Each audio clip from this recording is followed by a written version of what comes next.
గతంలో మన పవన్ కళ్యాణ్ గారి మాటలు వింటే నాలాంటి వాళ్ళు కొంతమందికి రోమాలు నెక్కపరుచుకుపోయి రక్తం మరిగిపోయేది.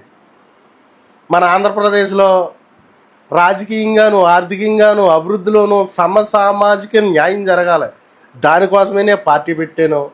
లబ్బర్ చెప్పులు వేసుకున్న వాళ్ళు రాజకీయంలోకి రావాలి, రాజకీయాలు చేయాలి, రాజకీయ నేతలుగా ఎదగాలి. కాబట్టి నేను పార్టీ పెట్టింది.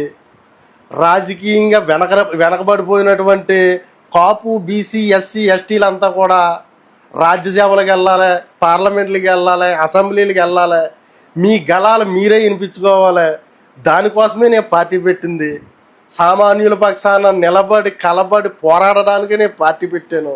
కాబట్టి మీరందరూ నాకు సపోర్ట్ చెయ్యండి అని మైకుల ముందు ఆయన ఊగిపోతుంటే ఆయన చూసి ఇక్కడ మేము ఊగిపోయే వాళ్ళు. కట్ చేస్తే జనసేన పార్టీ తరఫున రాజ్యసభకి లింగమనేని రమేష్ చౌదరి గారు వెళ్ళారంట. ఈ సమసామాజిక న్యాయం లబ్బర్ చెప్పుల రాజకీయం కొండకేయింది.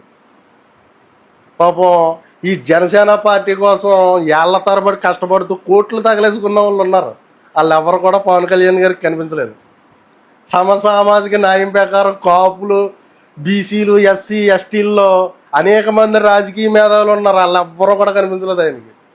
కేవలం పార్టీకి ఏదో కొంత భూమి మీద వెళ్ళిందంట, దానికోసం రమేష్ చౌదరి గారు కనిపించారు ఆయనకి.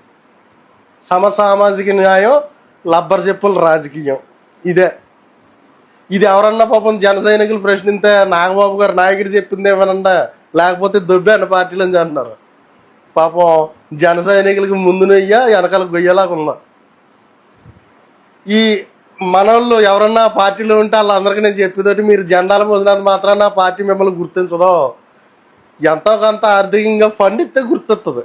దీన్ని బట్టే లింగమనేని రమేష్ చౌదరి గారు రాజ్యసభకి వెళ్ళిన దాన్ని బట్టి నేను చెప్పగలుగుతున్నాను. ఎంతో కొంత మీరు ఫండ్ ఇవ్వండి, ఇంట్లో కూర్చోండి. మీరు జెండాలు మోసుకుని ఊపుకుని తిరిగినంత మాత్రాన పార్టీలో మీకు గుర్తింపు ఉండదు.